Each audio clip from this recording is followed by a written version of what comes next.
आइए सीधे लिए चलते हैं आपको बीजेपी दफ्तर। पहुंच गए हैं नरेंद्र मोदी मंच पर बोलने के लिए। आदरणीय राजनाथ जी,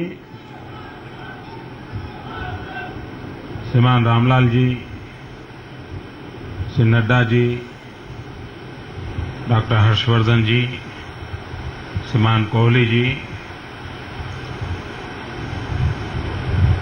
और उपस्थित सभी कार्यकर्ता भाइयों और बहनों,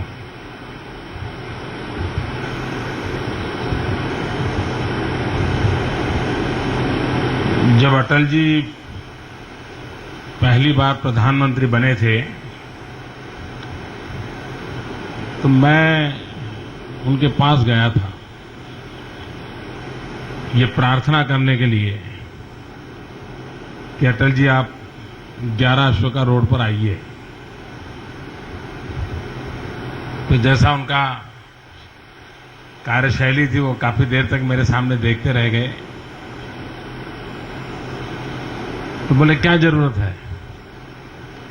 तो मैंने कहा था अटल जी तो 11 अशोका रोड पर बहुत बार आए हैं, लेकिन भारतीय जनता पार्टी का प्रधानमंत्री पहली बार आएगा।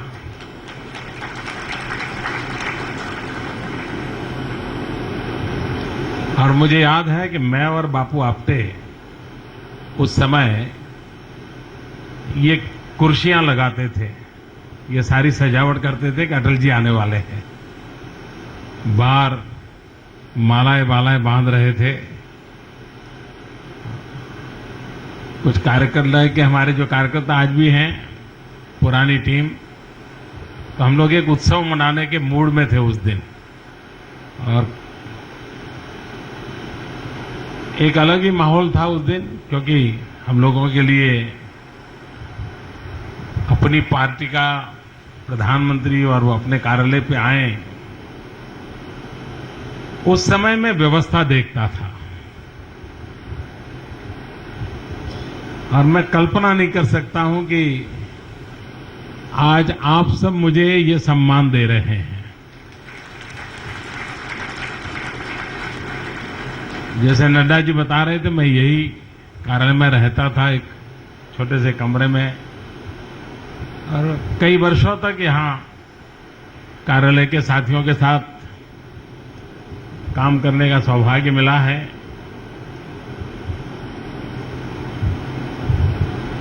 व्यक्ति कितना ही कोई नई नई जिम्मेवारियां भले आ जाए, लेकिन जो अपने रूट्स होते हैं उससे अगर वो जुड़ा रहता है तो उसको निरंतर एक नई ताकत मिलती रहती है।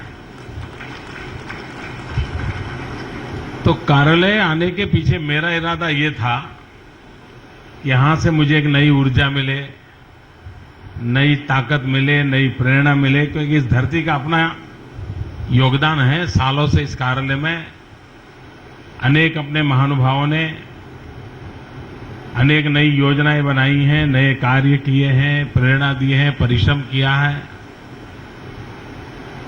चाहे भंडारी जी हो, चाहे कुशाभाऊ ठाकरे जी हो, ऐसे अनेक वरिष्ठ लोगों ने यहां पर एक प्रकार से तपस्या की है। और इसलिए ये जगह हम सब कार्यकर्ताओं के लिए एक प्रकार से प्रेरणा तीर्थ है।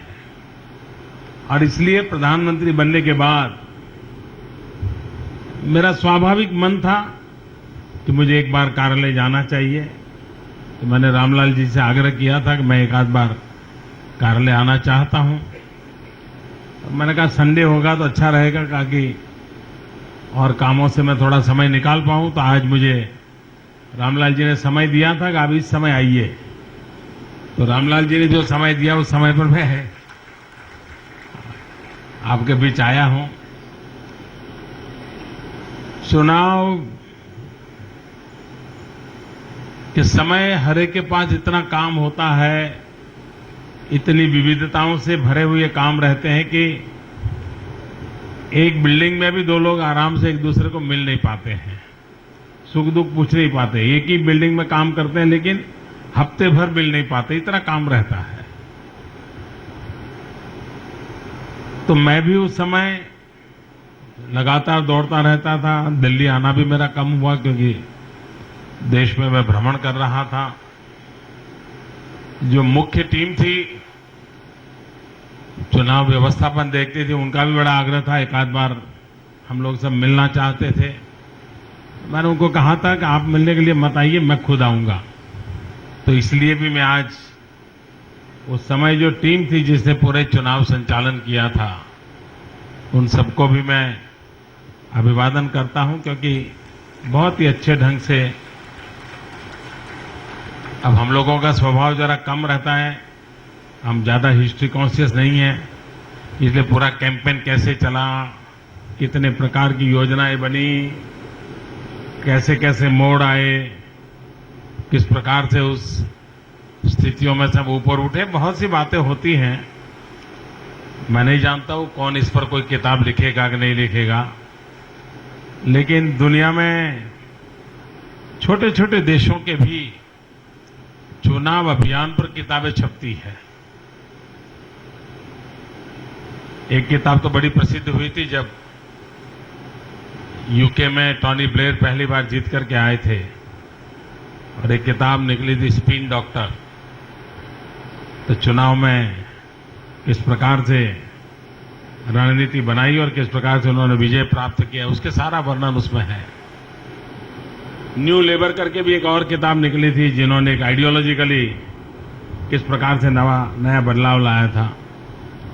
अमेरिका में भी जब ओबामा का पहला चुनाव हुआ तो उसको, क्योंकि उसका एक नया डायमेंशन था, टेक्नोलॉजी का भरपूर उपयोग हुआ था, सोशल मीडिया का भरपूर उपयोग हुआ था, उसकी भी विदेशों में बड़ी चर्चा हुई थी। लेकिन दुनिया में कहीं पर भी इतने बड़ी मात्रा में चुनाव कहीं होता नहीं है। अभी जब विदेश के महानुभावों से मेरी बातचीत होती है टेलीफोन पर, उनके बधाई के लिए उनके फोन आते हैं, और जब मैं उनको बताता हूं कि 550 मिलियन वोटर्स, तो उनको पल भर तो ऐसे ही उनको लगता है इतना बड़ा काम होता है देश में। तो अपने आप में हमारे यहां चुनाव का स्केल इतना बड़ा है, लेकिन उसको जिस रूप में विश्व के सामने प्रस्तुत करना चाहिए, न हमारा इलेक्शन कमीशन भी कर पाया है और न ही हम राजनीतिक दलों के रूप में भी कर पाए हैं। लेकिन कभी न कभी तो विश्व के सामने ये बात आनी चाहिए कि भारत में लोकतंत्र ये स्वभाव है, यहां के डीएनए में है, यहां की जेनेटिक सिस्टम में है। वरना गांव का गरीब से गरीब व्यक्ति, अनपढ़ व्यक्ति 44 डिग्री टेम्परेचर में खुले आसमान के नीचे आकर के राजनीतिक कार्यक्रम में कैसे हिस्सा ले सकता है? ये अपने आप में एक बहुत बड़ी बात है। लेकिन हमारे सोशल साइंटिस्टों ने उतनी मात्रा में शायद उसका अध्ययन नहीं किया है। अगर वो अध्ययन होता तो भारत का लोकतंत्र कितना, भारत के लोकतंत्र की ताकत की चर्चा ज्यादा से ज्यादा इमरजेंसी के बाद के चुनाव में जन सामान्य ने जो अपना वर्डिक्ट दिया, उसके आसपास तो चर्चा होती है। लेकिन जिस प्रकार से हमारे यहां चुनावों में, राज्य कक्षा के चुनाव में बदलाव आते हैं, नेशनल लेवल पर बदलाव आते हैं, वो अपने आप में एक, वो सिर्फ अंक गणित का खेल नहीं है, कितने परसेंटेज और कितनी सीटें और किसकी सरकार। इसके सिवाय भी एक जन सामान्य के डेमोक्रेटिक मन की अभिव्यक्ति का एक बहुत बड़ा ये उत्सव है। उसको जिस रूप में दुनिया के सामने आना चाहिए वो अभी तक तो आता नहीं है, लेकिन आने वाले दिनों में शायद वो जरूर विश्व इसकी चर्चा भी करेगा और विश्व उससे बहुत कुछ पाएगा, ऐसा मेरा विश्वास बनता है। सामान्य मानवीय की सूझबूझ देखिए, अगर ये पूरे हिंदुस्तान में कश्मीर से कन्याकुमारी तक एक कॉमन थॉट प्रोसेस न होता, एक कॉमन स्ट्रांग अंडरकरंट न होता, तो क्लियर कट मेजोरिटी का वर्डिक्ट नहीं मिलता। किसी एक आध राज्य में मिल जाए वो अलग बात है। ये बताता है कि भारत के लोगों ने शासन को कितनी बारीकाई से देखा है, कठिनाइयों का मूल कहां है उसको बड़ी भली भांति समझा है। देश को आगे ले जाना है तो किस प्रकार की पॉलिटिकल स्टेबिलिटी चाहिए उसकी समझ हिंदुस्तान के सामान्य मतदाता को है, उसका इसमें अभिव्यक्ति दिखाई देती है। ये अपने आप में सोशल साइंटिस्टों के लिए, पॉलिटिकल पंडितों के लिए, इलेक्टोरल एनालिसिस करने वालों के लिए एक बहुत बड़ा अहम काम है उनके सामने। और इसको अगर हमारे देश में तवज्जो दी जाए, यूनिवर्सिटीज आगे आए और इसका डॉक्यूमेंटेशन करके अगर दुनिया के सामने हम प्रस्तुत करें तो ये अपने आप में एक बहुत बड़ी मिसाल, 21वीं सदी का इतना बड़े चुनाव का एक महत्वपूर्ण टर्निंग पॉइंट, इसकी पूरी 21वीं सदी पर क्या इंपैक्ट रहने वाला है, ये बहुत बड़ा संशोधन का विषय बनने वाला है। हम भी कार्यकर्ताओं को विजय अपने आप में एक बहुत बड़ी बात होती है, लेकिन इस विजय के साथ भारत के सामान्य मानवीय की लोकतंत्र के प्रति प्रतिबद्धता, ये हम जितना ज्यादा परकोलेट करेंगे उतना देश के भविष्य के लिए बहुत उपयुक्त होगा। बहुत बार हमारे देश में जब भी चुनावी चर्चाएं तो राजनीति के समीकरणों से ज्यादा जातीय समीकरणों की चर्चा रही है। ये पहला चुनाव ऐसा है कि सारे जातीय समीकरण, भौगोलिक समीकरण, परंपरागत समीकरण सारों से ऊपर उठ करके देश के मतदाता ने अपना वर्डिक्ट दिया है। वो कौन सी प्रेरणा है, वो कौन सा इंस्पिरेशन है, वो कौन सी अपेक्षाएं हैं जो देश की जनता को उस बिंदु पर जोड़ रही है। और मैंने बहुत पहले अपने राष्ट्रीय परिषद में कहा था कि चुनाव एक आशा का चुनाव है, होप का चुनाव है, और ये नतीजे उस बात को ताकत दे रहे हैं कि हां, लोगों ने एक नई आशा के लिए इस सरकार को चुना है, एक अपनी आशा आकांक्षाओं की पूर्ति एक होप के साथ चुनाव में मतदान किया है।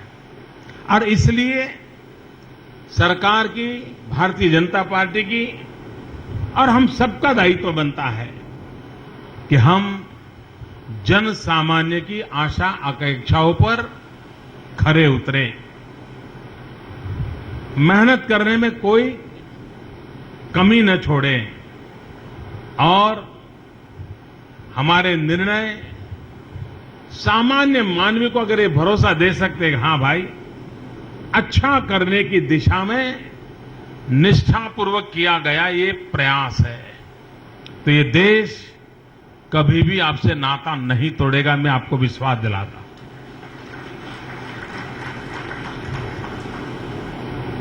भारत की जनता की एक विशेषता है कि वो खुद की भलाई के लिए क्या हुआ उसी एक तराजू से चीजों को नहीं तोलते हैं।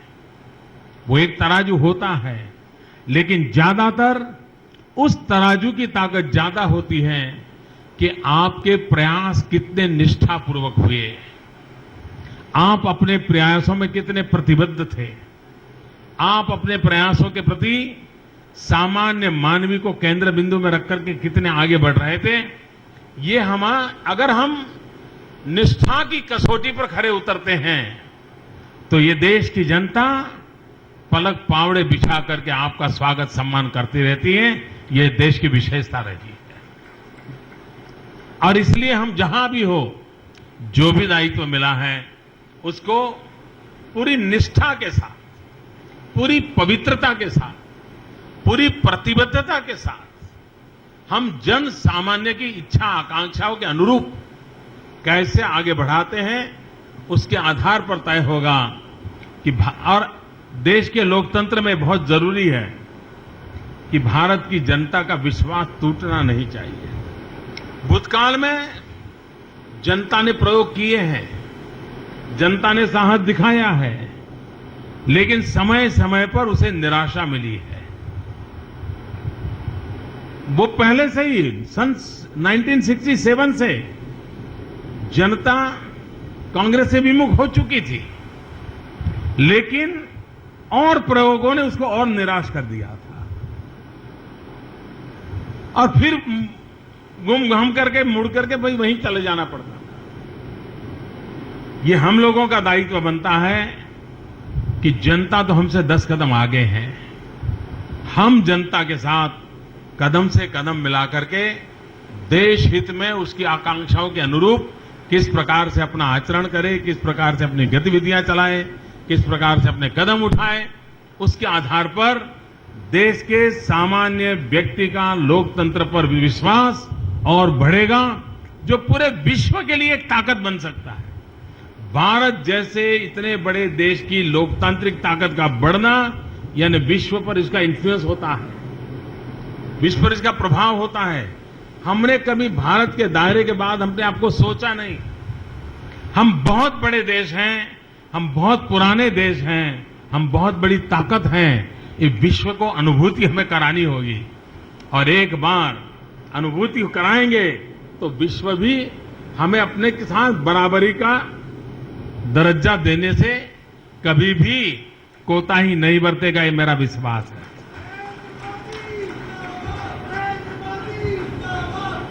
सार्क इनिशिएटिव ये अपने आप में विश्व को एक मैसेज देने का एक बहुत बड़ा कारण बना है। सारी दुनिया इस पर चर्चा कर रही है, अभी भी चर्चा कर रही है कि कैसे हुआ, क्या लगता है, क्या सब चर्चा कर रहे हैं। सही समय पर सही इनिशिएटिव कितना बड़ा परिणाम देता है, इसका हम प्रत्यक्ष उदाहरण देख सकते हैं। मैं आप सब कार्यकर्ताओं को अभिनंदन करता हूं कि आपने पूरे चुनाव के, और लंबा चुनाव होता है तो उसकी व्यवस्थाओं को सस्टेन करना अपने आप में बड़ा कठिन काम होता है, बहुत मुश्किल काम होता है। लेकिन उसके बावजूद भी, क्योंकि मैं यहीं रह करके चुनाव प्रबंधन करने वालों में से एक था, इसलिए मुझे मालूम है कि कितना मेहनत का काम होता है और कार्यकर्ताओं की अपेक्षाएं इतनी होती है कि आप कितना ही करो, शाम पढ़ते पढ़ते तो आपको डांट पड़ती ही पड़ती है। कहीं न कहीं से फोन आएगा, मैंने सुबह से कहा था मेरा काम क्यों नहीं हुआ, उसको भेजने के लिए मैंने कहा था क्यों नहीं हुआ, वो मैंने फैक्स मंगवाया था क्यों नहीं भेजा, उस नेता से बात करवाना चाहा था क्यों नहीं हुई। तो यहां के लोगों ने पता नहीं क्या क्या कुछ सुना होगा, क्या कुछ झेला होगा, लेकिन उसके बाद भी हंसते खेलते सारे काम को आपने आगे बढ़ाया और विजयश्री को प्राप्त करने में जितने लोग मंच पर शोभा बढ़ाते हैं, उससे ज्यादा पर्दे के पीछे जो पसीना बहाते हैं उनकी ताकत बहुत होती है। और ये वो लोग होते हैं जो कभी टीवी पर के स्क्रीन पर दिखाई नहीं देते। ये वो लोग होते हैं जिनको कभी माला पहनने का सौभाग्य नहीं मिलता। ये वो लोग होते हैं कभी अखबार की सुर्खियों में उनका नाम तब कहीं छपता नहीं है। और ऐसे लक्षावधि लोग होते हैं जो इस प्रकार से तपस्या करते हैं, न कभी वो टिकट की कतार में खड़े रहते हैं, न कभी उनके जीवन में इस प्रकार का पद की शोभा बढ़ाने का अवसर मिलने वाला है। उसके बाद भी भारत माता की जय, इसी एक संकल्प की पूर्ति के लिए जी जान से जुटे रहने वाले लक्षावधि कार्यकर्ताओं का भारतीय जनता पार्टी के पास होना, ये अपने आप में हम लोगों के लिए गौरव और सौभाग्य की बात है। ऐसे कार्यकर्ताओं के परिश्रम के बदौलत ये विजयश्री प्राप्त होती है। मैं उन सभी कार्यकर्ताओं को हृदय से अभिनंदन करता हूं। इस चुनाव के कार्यकाल में कई कार्यकर्ताओं ने अपने प्राण भी खोए हैं। रैलियों में कभी जाते आते हुआ, कभी व्यवस्थाओं में लगे होंगे, कोई अकस्मात में गए, लेकिन एक मंत्र के लेकर के काम कर रहे थे। जिन्होंने अपने प्राण गंवाए हैं, ऐसे सभी कार्यकर्ताओं के प्रति मैं आदरपूर्वक श्रद्धा भी अर्पण करता हूं, श्रद्धांजलि देता हूं उनके प्रति। उनके परिवारजनों को ईश्वर शक्ति दे, ये भी मैं प्रार्थना करता हूं। फिर एक बार आप सभी कार्यकर्ताओं को बहुत बहुत बधाई देता हूं, बहुत बहुत अभिनंदन करता हूं। ये ठीक है कि हम नरेंद्र मोदी के साथ 2 शब्द और जुड़ गए हैं, लेकिन उन 6 अक्षरों वाला शब्द जिसको लोग प्रधानमंत्री कहते हैं, 5 अक्षरों वाला शब्द, उससे ज्यादा 4 अक्षरों वाला शब्द ज्यादा ताकतवर है और वो है कार्यकर्ता। और इसलिए ये कार्यकर्ता की बदौलत है, उन 4 अक्षरों की ताकत है कि जिसने इस 5 अक्षरों की शोभा बढ़ाई है। उन 4 अक्षरों के लिए कार्यकर्ता के रूप में जीने वाले, जूझने वाले, जीवन खपाने वाले उन्हीं की बदौलत है कि कभी 5 अक्षर पैदा होते हैं। उन सभी कार्यकर्ताओं को हृदय से अभिनंदन करता हूं। बहुत बहुत धन्यवाद।